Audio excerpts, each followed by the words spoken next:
Hello, bachcho. Let's read the question. The question is saying, how does the substrate concentration affect the velocity of enzyme reaction? तो आइए देखते हैं हम इसका की कंसेप्ट. तो अगर हम बात करें इसके की कंसेप्ट की, तो इसका की कंसेप्ट हो जाएगा enzyme. So, if we talk about enzyme, these are the proteinaceous substances that can affect the rate of reaction. They can speed up or inhibit the reaction rate depending upon their nature. अब अगर हम further बात करें तो जो rate of the chemical reaction है, rate of chemical reaction है, इसको कौन इफेक्ट करता है? It is measured. ये कैसे मेजर होता है? So it is the measure of velocity with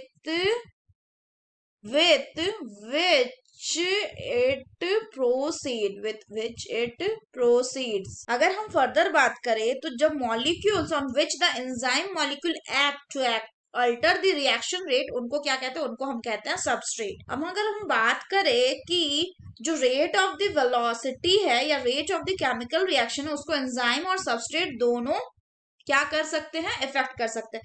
अगर हम बात करें कि सबस्ट्रेट कैसे इफेक्ट करता है, तो द रेट ऑफ वेलोसिटी जो है ये क्या करता है? वेलोसिटी किसका? Rate of velocity of the reaction ये इनिशियली इंक्रीज होता है. Initially increases with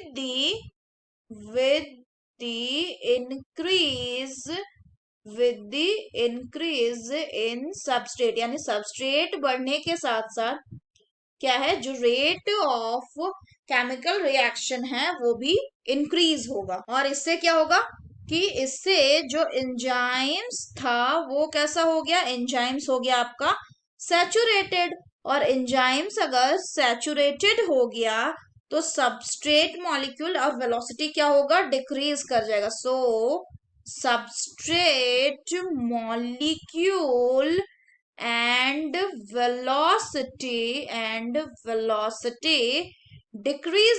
decreases. अगर हम कहें तो इसका मतलब क्या है कि किसी ऐसे कंडीशन में जहां पे कंसंट्रेशन ऑफ द एंजाइम जो है उसको हम कांस्टेंट मान के चलते हैं, so there is an increase in the concentration of the substrate का कंसंट्रेशन बढ़ रहा है, तब क्या होगा? वेलोसिटी का रेट बढ़ रहा है. तो अगर सिंपल वर्ड में कहे तो कि क्या होगा कि सबस्ट्रेट अगर बढ़ रहा है तो रेट क्या हो रहा है? रेट ऑफ रिएक्शन जो है ये भी आपका इंक्रीज हो रहा है.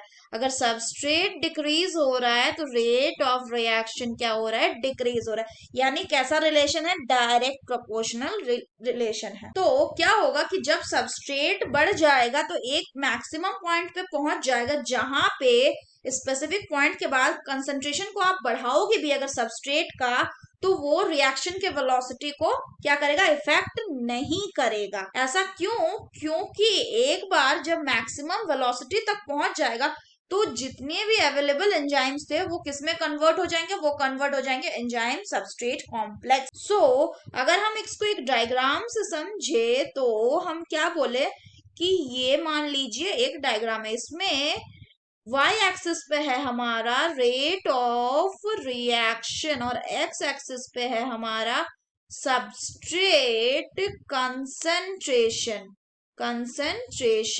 अगर हम फर्दर बात करें तो this is the point x. ये क्या है? ये है पॉइंट ऑफ सैचुरेशन. यानी यहां पे जाके जो एंजाइम है वो क्या कर गया? वो सैचुरेट कर गया. क्योंकि यहाँ पे एंजाइम सबस्ट्रेट, एक टाइम तक हमने देखा कि जैसे जैसे सबस्ट्रेट बढ़ा रेट ऑफ रिएक्शन बढ़ा, बाद में जाके क्या हो गया? सैचुरेशन पॉइंट में पहुंच के वो कांस्टेंट हो गया. So that's all for the question बच्चों. Hope you understood it well. Best of luck.